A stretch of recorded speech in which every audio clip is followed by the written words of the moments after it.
জান্নাতে ঢোকার আগে আগে মালাকুল মউত তার জান কবজ করে নিয়ে চলে গেলেন। ফেরাউন, সুবহানাল্লাহ, যে ফেরাউন নিজে খোদা দাবি করেছিল, আমি হলাম আল্লাহ, আমি হলাম রব, কিন্তু সেই ফেরাউন সমুদ্রে নীলদরিয়া নদীতে নীলদরিয়াতে ডুবে মারা গেছে। আপনারা জানছেন, সবাই থেকে জানছেন, ইতিহাস আছে। তাই কবি বলছেন, ও মন ঘুমায় না রে, নাম জপ মওলার, একদিন ঘুমাইবা তুমি জিন্দাকে লাগিয়া, ও মন ঘুমায় না রে, ও ভাই ঘুমায় না রে, নাম জপ মওলার, একদিন ঘুমাইবা তুমি জিন্দাকে লাগিয়া, ও মন ঘুমায় না রে, একদিন ঘুমাইবা তুমি কবরের মাঝার, মন ঘুমায় না রে। আল্লাহর যত নবী এলেন এ দুনিয়া মাঝার, একে একে সব চলে গেলেন, একে একে সব চলে গেলেন কবরের মাঝার, ভাই ঘুমায় না রে, একে একে সব চলে গেলেন কবরের মাঝার, ভাই ঘুমায় না রে। নারে তাকবীর। আচ্ছা, আপনাদের আশেপাশে গায়ে মুসলিম তো আছে? কোনদিন দেখবেন যখন ওর কেউ আত্মীয় মারা যাবে, নিজের রিশতেদার, আমরা যখন আমাদের মাইয়াকে খাটে করে নিয়ে যাই, সুবহানাল্লাহ, আলহামদুলিল্লাহ, যার যেটা দোয়া মনে আছে পড়িয়া যায়, দেখবেন যখন ওয়ার্গের মাইয়া তাদের লাশটাকে খাড়ে করে নিয়ে যাবে, তখন ওরা করবে, राम नाम सत्य है, सबका यही गत है, राम नाम सत्य है, सबका यही गत है, राम नाम सत्य है, सबका यही गत है। শুনেছেন? কেন বলে? আমরা যাকে বলি আল্লাহ, ওরা আমাকে বলে রাম, রাম নাম সত্য হ্যাঁ, আল্লাহ নামটা হলো সত্য, সত্য यही गत है। আরে দুনিয়ার মানুষ, যে লাশটাকে আমরা ঘাড়ে করে নিয়ে চলে যাই, এই অবস্থা একদিন সবারই হবে রে, এই অবস্থা একদিন সবারই হবে। আমরা দুনিয়াতে যেভাবে চলি কেন, যেভাবে থাকি কেন, কিন্তু এই লাশ একদিন সবাইকে হতে হবে।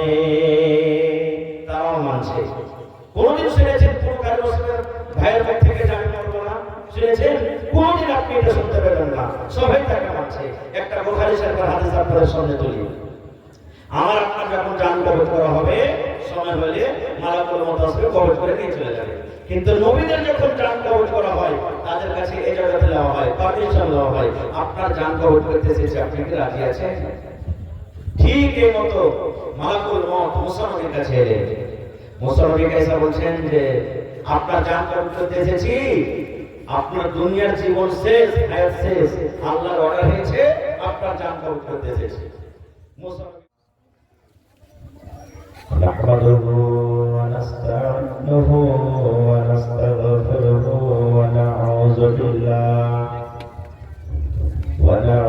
بالله من شرور أنفسنا ومن سيئات أعمالنا، من يهده الله فلا مضل له ومن يضلله فلا هادي له، وأشهد أن لا إله إلا الله وحده لا شريك له، وأشهد أن محمدا عبده ورسوله. أما بعد، فإن خير الحديث كتاب الله، وخير الهدي هدي محمد صلى الله عليه وسلم، وشر الأمور محدثاتها، وكل محدثة بدعة، وكل بدعة ضلالة، وكل ضلالة في النار. أعوذ بالله من الشيطان الرجيم. বিসমিল্লাহির রহমানির রহিম কুল্লু নাফসিন যায়িকাতুল মাউত ওয়া ক্বালা আন-নাবিয়্যু সাল্লাল্লাহু আলাইহি ওয়াসাল্লাম মান বানা লিল্লাহি মাসজিদান বানাল্লাহু লাহু বাইতান ফিল জান্নাহ। মরণী কথা সরকিত নাই, মরণী কথা সরকিত নাই, মরণী কথা মনে কি তোর নাই রে মমিনে ভাই, মরণী কথা মনে কি তোর নাই। তুমি যখন যাবে মরে, তুমি যখন যাবে মরে, নিয়ে যাবে খাটে করে, রেখে দিবে মাটির বিছানায় রে মুমিন ভাই, মরণী কথা মনে কি তোর নাই। মাল ধন পয়সা করি, মাল ধন পয়সা করি, থেকে যাবে দালান বাড়ি, কিছুই তোমার কাজে আসবে না রে মুমিন ভাই, মরণী কথা স্মরণ কি তোর নাই, মরণী কথা মনে কি তোর নাই রে মুমিন ভাই, মরণী কথা মনে কি তোর নাই। নারে তাকবীর। আজকে জলসা যোগ্যতম শ্রদ্ধেয় সভাপতি সাহেব, উপস্থিত ওলামায়ে কেরাম, সামনে বসে থাকা ইসলাম দরদি দিন দরদি ভাই বাবাজিরা, পর্দানশীল মায়েরা খালারা, সমস্ত তারিফ ও গুণগান সেই মহান আল্লাহ তাবারক ওয়া তাআলার জন্য, যে মহান আল্লাহ তাবারক ওয়া তাআলা আজকে আমাদেরকে নরম নরম বিছানাকে ত্যাগ করে এই মসজিদের জালসা, এই পিন্ডালের তলাতে বসে কিছু বলার শোনার তৌফিক দিয়েছেন। তাই আমরা সে আল্লাহ তাবারক ওয়া তাআলার প্রশংসা করি, অন্তর থেকে মহব্বতের সাথে সকলে পড়ে আলহামদুলিল্লাহ। জোর করে মুখ খুলে পড়ে ভাই আলহামদুলিল্লাহ। তারপর আমাদের শেষ নবী হযরত মুহাম্মদ রাসূলুল্লাহ পড়েন সাল্লাল্লাহু আলাইহি ওয়াসাল্লামের পর অগণন দরুদ শরীফ শান্তি দোয়া বর্ষিত হোক, আমিন। আল্লাহুম্মা সাল্লি আলাইহি আল্লাহুম্মা বারিক আলাইহি। ভাই মুসলমান, আজকে আমি আপনাদের সামনে কোরআন মাজিদ থেকে একটা আয়াত তেলাওয়াত করেছি, সাথে আল্লাহর নবী মুহাম্মদ সাল্লাল্লাহু আলাইহি ওয়াসাল্লামের একটা হাদিস পড়েছি। সে আয়াত এবং হাদিসকে সামনে রেখে আমি আমার বক্তব্য ইতি করব। আমার তৌফিক ইল্লা বিল্লাহ। আল্লাহর কাছে দোয়া করি রব্বুল আলামিন আমি যা কিছু বলবো যেন সেই হাদিস এবং কোরআন থেকে বলতে পারি এবং সাথে আমরা সকলে আমল করতে পারি, তার জন্য আল্লাহ আমাদেরকে তৌফিক দেন। আল্লাহুম্মা আমিন। ভাই মুসলমান, যারা পড়ালেখা মানুষ অবশ্যই বুঝতে পেরেছেন যে আজকে আমি কি বিষয় নিয়ে আলোচনা করব। আমি মাঝে মাঝে আপনাদেরকে একটা প্রশ্ন করব, যে প্রশ্নের উত্তর আপনারা একটু মুখ খুলে জোর করে দেবেন। পৃথিবীতে সব জিনিসে ইখতিলাফ রয়েছে, প্রত্যেক কাজে প্রত্যেক জিনিসে ইখতিলাফ আছে, আছে না নেই ভাই? প্রত্যেক জিনিসে ইখতিলাফ আছে। মুসলমান ইখতিলাফ করি, ভাই ইখতিলাফ করি, বাপ বেটাতে ইখতিলাফ করি, হিন্দু মুসলিমের করি, আমরা বলি আমাদের ধর্ম, ওরা বলে ওদের ধর্ম, এরকম ভাবে প্রত্যেক জিনিসে ইখতিলাফ আছে। কিন্তু আল্লাহ তাআলা একটা জিনিস এমন দিয়েছেন আমাদেরকে, যে জিনিসটাতে আমরা কেউ ইখতিলাফ করি না। একটা মুসলমান ইখতিলাফ করে না, একটা হিন্দু ইখতিলাফ করে না, একটা নামাজি ইখতিলাফ করে না, একটা বেনামাজি ইনকার করে না, একটা নেককার ভালো মানুষও বলছে একদিন হবে, একটা যারা মত পরিশানাবি তারা বলছে একদিন হবে। সেটা কি বলতে পারবেন? যে যারা বলেন সেটা কি? মত একটা এমন শরবত যেটা আমাকে আপনাকে পান করতে হবে। মদ একটা এমন জিনিস যে কাউকে ছাড়বে না। আপনারা বলেন তো, মদ কি শুধু ভালো মানুষের কাছে আসবে? জোরে বলেন, মদ কি শুধু ভালো মানুষের কাছে আসবে? মদ কি শুধু গুন্ডাদের কাছে আসবে? মদ কি শুধু যারা মালদার ধনীর কাছে আসবে? মদ যারা রাজা বাদশাহ তাদের কাছে আসবে? জি না। আল্লাহ কোরআন বলেছেন, কুল্লু নাফসিন যায়কাতুল মাউত। বেশিরভাগ মানুষের এটা আয়াত মুখস্থ রয়েছে, মা খাওয়ার পরে কুল্লু নাফসিন যায়কাতুল মাউত, মা খাওয়ার পরে মাঝে মাঝে পড়ে। আল্লাহ তাআলা বলেছেন, আমি যতগুলি কোরআনে দিয়েছি, যে মানুষ হোক, জিন হোক, পক্ষকারী হোক, জীবজন্তু হোক, মদের মজা চাটতে হবে। মদ এখনই আছে, কিন্তু আপনারা বলেন তো, মদ কখন আসবে? খবরটা কি আছে ঘরের কাছে? জোরে বলেন, কেউ বলতে পারবেন? সুবহানাল্লাহ। ভাই মুসলমান, আসার খবর আছে, কিন্তু যাওয়ার খবর আসার খবর আছে না নেই?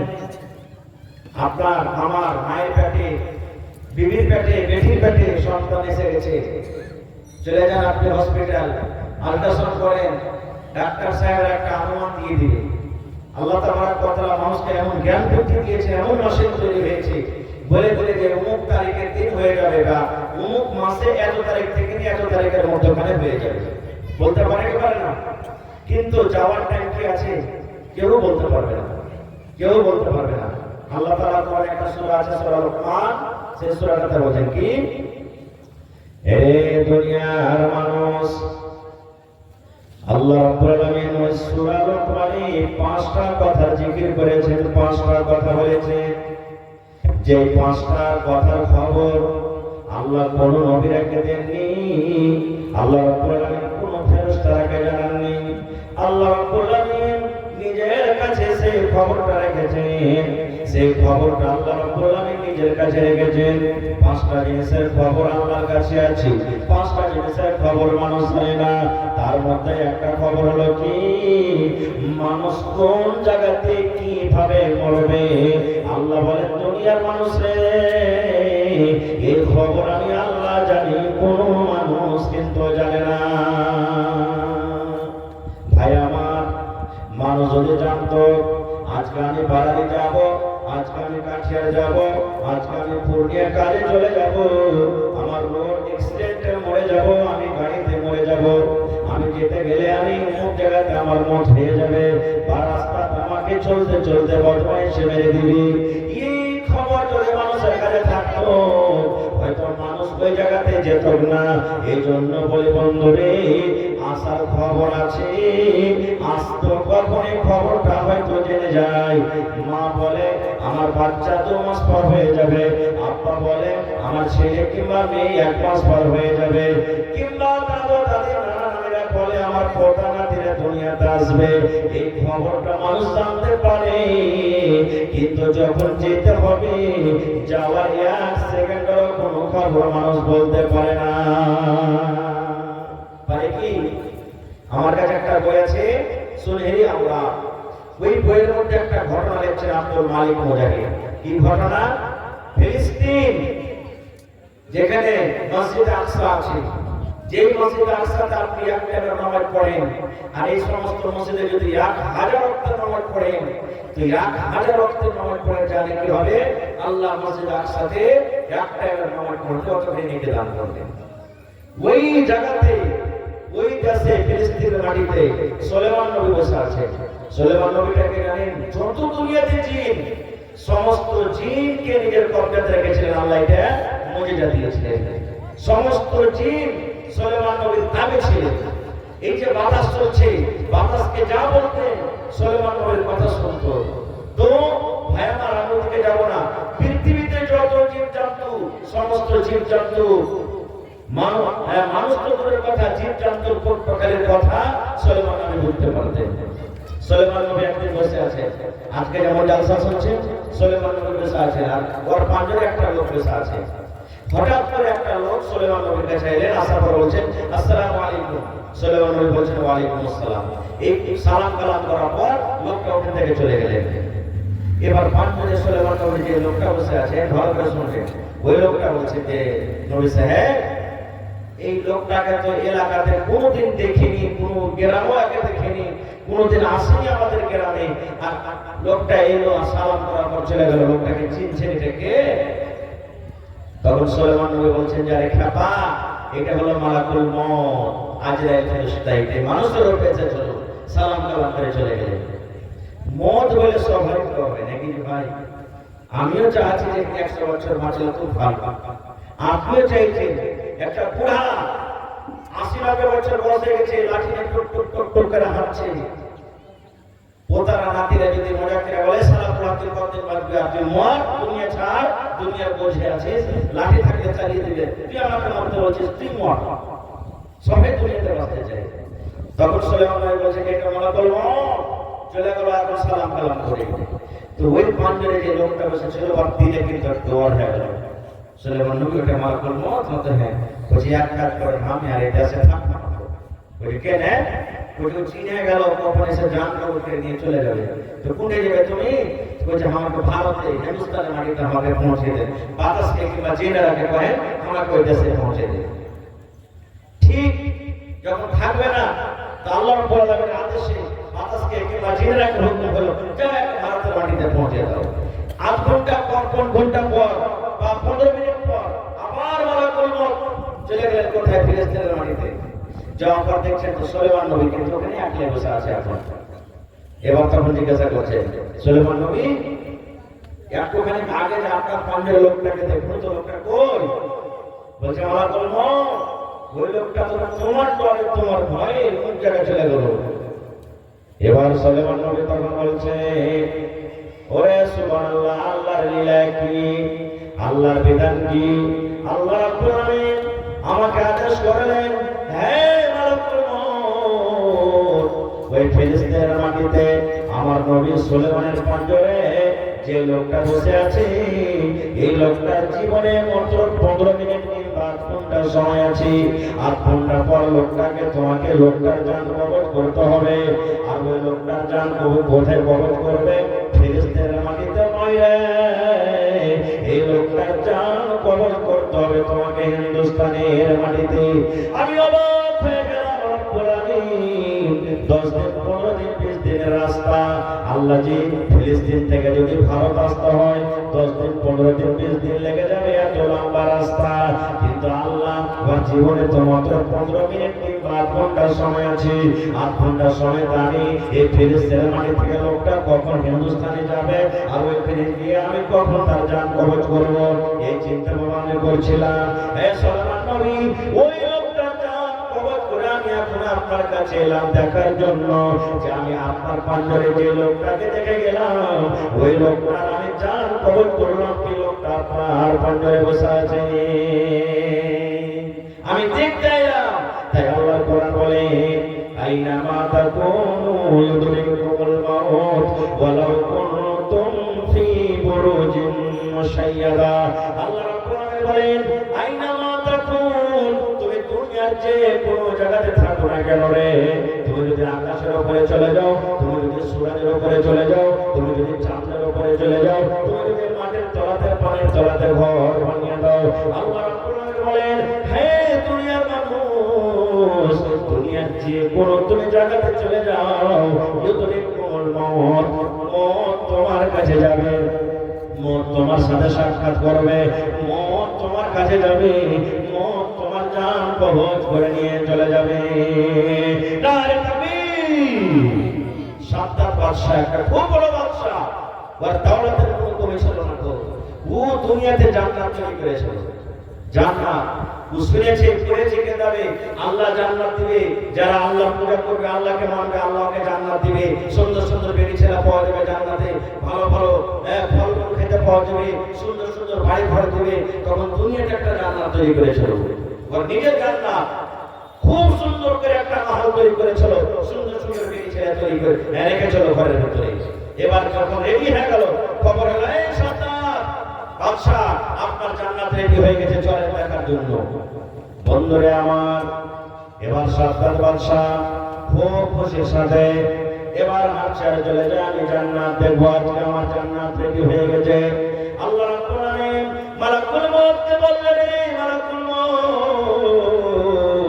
আমার নাফরমান বান্দা, আমার গুনাহগার বান্দা, আমার পাপী বান্দা নিজের জান্নাত তৈরি করে আজকে জান্নাতের ভিতরে যাচ্ছে।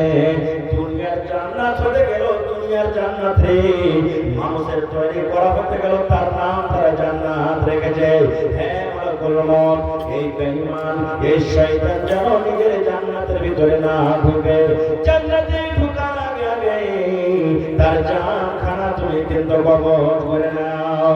এই ভাই মুসলমান, এইবারে সর্দার বাদশা জান্নাতের ভিতরে ঢুকতে যাবে, জান্নাতে ঢোকার আগে আগে মালাকুল মউত তার জান কবজ করে নিয়ে চলে গেলেন।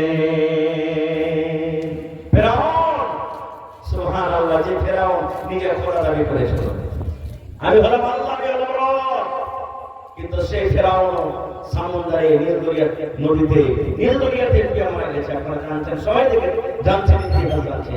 তাই বলে বলছেন, ও মন ঘুমায় না রে, নাম জপ মওলার, একদিন ঘুমাইবা তুমি জিন্দাগি লাগিয়া, ও মন ঘুমায় না রে, ও ভাই ঘুমায় না রে, নাম জপ মওলার, একদিন ঘুমাইবা তুমি জিন্দাগি লাগিয়া, ও মন ঘুমায় না রে, একদিন ঘুমাইবা তুমি কবরের মাঝার, ও মন ঘুমায় না রে। আল্লাহর যত নবী এলেন এ দুনিয়া মাঝার, একে একে সব চলে গেলেন, একে একে সব চলে গেলেন কবরের মাঝার, ভাই ঘুমায় না রে, একে একে সব চলে গেলেন কবরের মাঝার, ভাই ঘুমায় না রে। নারে তাকবীর। আচ্ছা, আপনাদের আশেপাশে গায়ে মুসলিম তো আছে, কোনদিন দেখবেন যখন ওকে কেউ আত্মীয় মারা যাবে, নিজের রিশতেদার, আমরা যেমন আমাদের মাইয়াকে খাটে করে নিয়ে যাই, সুবহানাল্লাহ আলহামদুলিল্লাহ, যার যেটা দোয়া মনে আছে পড়িয়া যাই, দেখবেন যখন ওকে মাইয়া তাকে লাশটাকে খাটে করে নিয়ে যাবে, তখন ওরাও করবে, राम नाम सत्य है, सबका यही गत है, राम नाम सत्य है, सबका यही गत है, राम नाम सत्य है, सबका यही गत है। শুনেছেন? কেন বলে? আমরা যাকে বলি আল্লাহ, ওরা ওকে বলে রাম।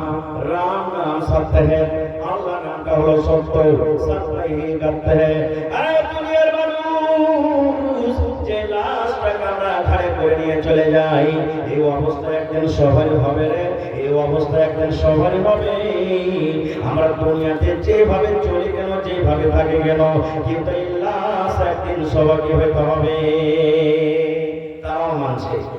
কোনদিন শুনেছেন কোন কারো ভাইয়ের মুখ থেকে জানি করবো না? শুনেছেন? কোনদিন আপনি এটা শুনতে পেলেন না? সবাই তাকে মানছে। একটা বুখারী শরীফের হাদিস আপনাদের সামনে তুলি। আমার আপনার যখন জান কবজ করা হবে, সময় হলে মালাকুল মউত আসবে, কবজ করে নিয়ে চলে যাবে। কিন্তু নবীদের যখন জান কবজ করা হয়, তাদের কাছে ইজাজত দেওয়া হয়, পারমিশন দেওয়া হয়, আপনার জান কবজ করতে এসেছে, আপনি কি রাজি আছেন? ঠিক এই মতো মালাকুল মউত মুসা নবীর কাছে এলেন। মুসা নবী কাইসা বলছেন যে আপনার জান কবজ করতে এসেছি, আপনার দুনিয়ার জীবন শেষ, হায়াত শেষ, আল্লাহর অর্ডার হয়েছে, আপনার জান কবজ করতে এসেছি। মুসা নবী মউতের কথা শুনে মালাকুল মউতকে এমন ভাবে একটা থাপ্পড় ছড় মারলেন, আর একটা চোখ কানা হয়ে গেল। বলেন সুবহানাল্লাহ। তাইলে বোঝা গেল মানুষের কত শক্তি হয় মুসলমানের। একটা থাপ্পড় চড়ে একটা ভাইকে ঘোষাতে মালাকুল মউত আজরাইল ফেরেশতা চোখ কানা করে দেয়। এটা মামুলি কথা? চলে গেলেন। আপনারা বলেন মুসলমানকে মারলেন, মালাকুল মউতের চোখ কানা হয়ে গেল, আল্লাহর কাছে খবরটা আছে না নেই? জোরে বলেন আছে না নেই? আল্লাহ রাব্বুল আলামিন এবারে মালাকুল মউতকে বলছেন, হে মালাকুল মউত, তোমার চোখ কেন কানা? কে তোমার সাথে কোন ব্যবহার করেছে? এবারে মালাকুল মউত বলছেন, হে রব্বুল আলামিন, তোমার নবী মুসা মউতের কথা শুনে আমাকে এমন জোর করে একটা ফাঁক মেরেছে আল্লাহ জি, এমন জোর করে আমাকে একটা ঘোষা মেরেছে। মউতের কথা শুনে আমাকে এমন জোর করে একটা চড় মেরেছে, সেই চড়ের কারণে আমার চোখ কিন্তু কানা হয়ে গেছে। আল্লাহ তাআলা তখন বলছেন, ও মরতেছে? হ্যাঁ না তো না। তখন আল্লাহ চোখটাকে ভালো করে দিলেন। আল্লাহ কাছে কোন জিনিসের কমি আছে? ভালো করে দিলেন। এবার বলছেন, যাও তোমার একটা মুসার কাছে। বলছে, আল্লাহ এখন গেলাম ছেড়ে যাবো? হ্যাঁ, কিন্তু এখন জান কবর করার জন্য যেতে হবে না, একটা তুমি গিফট নিয়ে যাও, অফার নিয়ে যাও। কি অফার? মুসা নবীর কাছে আবার মালাকুল মউত হাজির হয়ে গেলেন। এবারে মুসা নবী বলছেন, মালাকুল মউত তুমি আবার এসে যাও আমার কাছে। এবারে মালাকুল মউত বলছেন, মুসা এইবারে আপনার জান কবজ করার জন্য কিন্তু আমি আসিনি, আপনার ওখানটাকে কবজ করার জন্য আমি আসিনি। এবারে মুসা নবী বলছেন, তাইলে কি কারণে এসেছো? এবার মালাকুল মউত বলছেন, মুসা আপনাকে একটা অফার দিতে এসেছি। আল্লাহ রাব্বুল আলামিনের পক্ষ থেকে আপনাকে একটা খুশখবরি দেওয়া হয়েছে, সেই খুশখবরি দেওয়ার জন্য আমি আপনার কাছে এসেছি। বলছে, কি খুশখবরি? বলছে, একটা গরু নিয়েছে। কি? একটা গরু নিয়েছে? ওখানে শেয়ার করা আছে। মুসা নবী বলছেন, কেমন কথা, গরু নিয়ে আসবো? বলছে, হ্যাঁ আপনি একটা গরু নিয়েছেন। বলছে, ঠিক আছে আমি গরু নিলাম, ধরেন গরু নিয়েছে কি হবে? এবারে মালাকুল মউত বলছেন, মুসা আপনি গরুটার উপরে হাত রেখে দেন, গরুর উপরে হাত রেখে দেন, আর হাত রাখার পর আপনার হাতের তলাতে কত রোয়া থাকলো সেই রোয়াগুলিকে আপনি গিনতি করেন। কতটি রোয়া আপনি কি ভাই? 10-15 খানা নাকি? 10-15 খানা রোয়া আপনি হাতে পালেন? জি, গিনতে পারবেন নাকি? কতটি থাকবে? এবার মুসা নবী বলছেন, এই মালাকুল মউত ভালো করে তুমি বলো, আমি গরুর উপরে আমি হাত রেখে দিলাম, আর হাতটা রেখে দেওয়ার পর আমার হাতের তলাতে রোয়া থাকলো, আর ওই রোয়াগুলোকে ধরো আমি গিনতি করলাম। এর মানে কি আমাকে বুঝিয়ে দাও? এবারে মালাকুল মউত বললেন, মুসা আল্লাহ রাব্বুল আলামিনের আদেশ হয়েছে গরুর উপর আপনি হাত খানাকে রেখে দেন, আর হাতের তলাতে আপনার যত রোয়া থাকবে ওই রোয়াগুলোকে আপনি গিনতি করেন। গিনতি করে করে করে করে এবার যখন আপনার গিনতি হয়ে যাবে মুসা, অত দিন নয়, অত সপ্তাহ নয়, অত মাস নয়, যত আপনার হাতের তলাতে রোয়া থাকবে অত বছর আল্লাহ আপনার হায়াত বাড়িয়ে দিলেন, কত বছর আপনি দুনিয়াতে বেঁচে থাকবেন। এটা আল্লাহ আপনাকে অফার দিয়েছেন, যতটি হাতের তলাতে রোয়া থাকবে কত বছর আপনি দুনিয়াতে বাঁচবেন। আজকে আমরা যদি এই অফারটা পেয়ে যাই, সুবহানাল্লাহ, কত যে আমাদের খুশি হবে তার কোনো সীমা নাই। মুসা নবী তখন কি বলছেন জানেন? মালাকুল মউত এক নতুন আকার খবর জানিয়ে দেওয়া বলছে, কি? মালাকুল মউত ধরে আমি গরুর উপরে হাত রেখে দিলাম, আর আমার হাতের তলাতে রোয়া থাকলো, যতটি রোয়া থাকলো অত বছর আমি দুনিয়াতে বাঁচলাম। এবার আমার ওই বয়সটাও শেষ হয়ে গেল, তখন আমার সাথে কি হবে? এবারে মালাকুল মউত বলছেন, মুসা যখন আপনার ওই বয়সটাও শেষ হয়ে যাবে তখন আমি আপনার কাছে আসবো, আসার পর আপনার জান কবজ করে আমি নিয়ে চলে যাবো।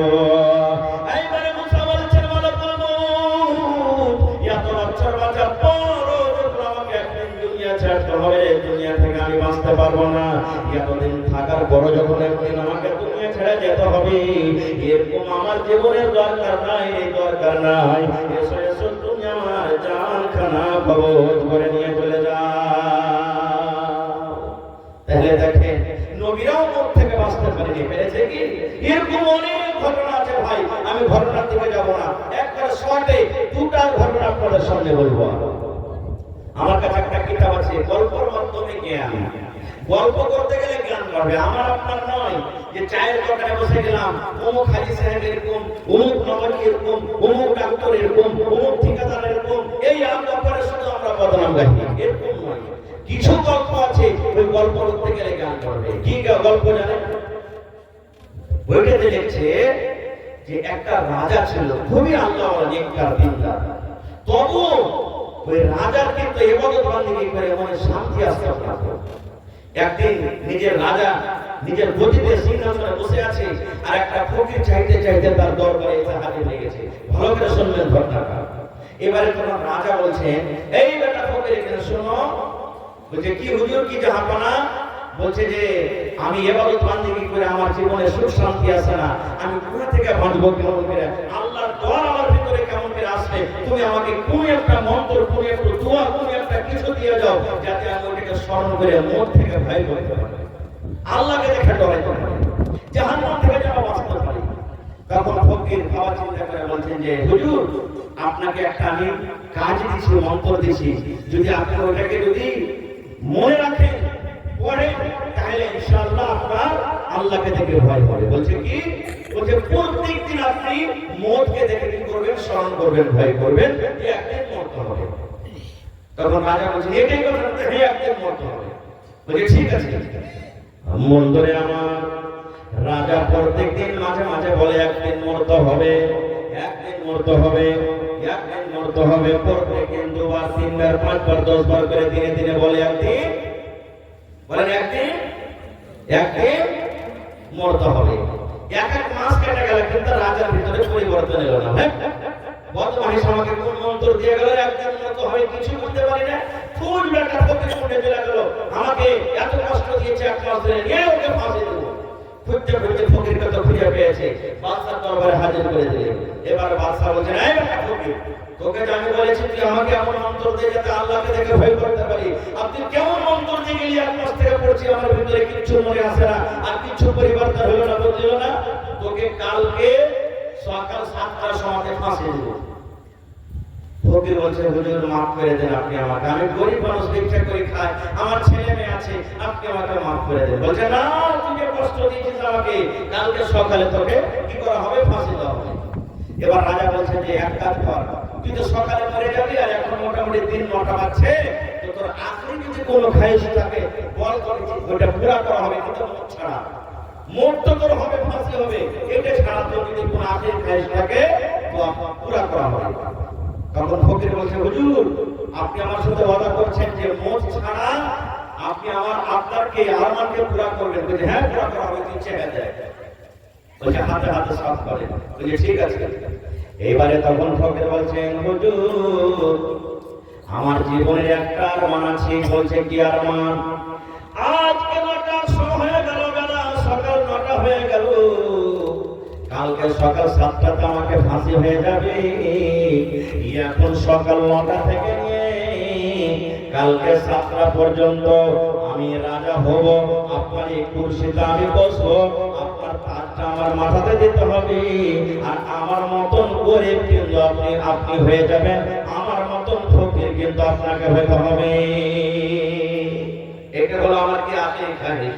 বাদশা বলছে, না, এটা করা হবে না, আমি একটা রাজাকে আমাকে ফকির হবো, আপনি এখন থেকে নিয়ে কালকে 7টা পর্যন্ত ঠিক রাজা হবি, এটা হবে না। তো বলছে, না, আপনি ওয়াদা করেছেন, ওয়াদা করেছেন, আপনাকে ওয়াদা পূরণ করতে হবে। কি করবে? রাজা মজবুর হয়ে গেল। ঘটনা লম্বা, খুব শর্টে বলছে আমি। মাথার তাজটা খুলে দিয়ে দিলে ফকিরের মাথায়, আর ওকে নিজের সিংহাসন দিয়ে দিলেন। আপনারা বলেন, এরকম যদি কোন জায়গাতে ঘটনা হয় তো লোকজন জুটবে না, জুটবে না? এখানে একটা সাম্পাড়িয়ে চলে আসলে যতটি মানুষ এসেছে, 1 থেকে 10 গুণ মানুষ আসবে, আসবে না? তাহলে হাল্লা করে রাজা গো সাম্পাড়া চলে এসছে, আর উত্তরকে বাইরে এলাকার মাসে বেঁচে লাগবে দেখেন লোক। সুবহানাল্লাহ। এবারে সব লোকজন চলে এসেছে। একটা চিনিয়া বাদাম বিক্রি করতে করতে মজলিসে চলে এসেছে। দেখবেন যারা ট্রেনে সফর করছেন, চিনিয়া বাদাম হাত ফেলে নাকে কথা বলবে, হাত ফেলে মুখে কথা বলবে, চিনিয়া বাদাম টাইম পাস, এরকম ভাবে কথা বলবে। যে ফকির রাজা হয়েছে, ওর সামনে চিনিয়া বাদাম বিক্রি করতে করতে হাজির হয়ে গেছে। এবারে তখন রাজা, যেটা নতুন ফকির রাজা হয়েছে, একটা লোক বলে, এটা চিনিয়া বাদামকে ধরো তো, আর ফেরাকে জেল ঘরে বন্ধ করো, আমাকে সকালে 7টাতে ফাঁসি হবে, এই বেটাকে চিনিয়া বাদামকে সকাল 6টাতে ফাঁসি হয়ে যাবে। এই যে একটা ফরমান জারি করে দিলে, বাদশার ফরমান মানতে হবে। কত জোড়াতে মনে করছে আমি রাজা বসে আমি আর করবো না, এখান থেকে চলে যাবো, আর মুখ খালি বেচবো না। বলছে না, তোমরা সরকার ছাড়াতে ফাঁসি হবে, বন্ধ করে দিলেন। এবার রাজা তখন পুরাতন রাজাকে বলছেন, আপনার রাজ্যের মধ্যে সব থেকে হুঁশিয়ার দু চারটা লোককে ডাকেন, দু চারটা লোককে ডাকা হলো।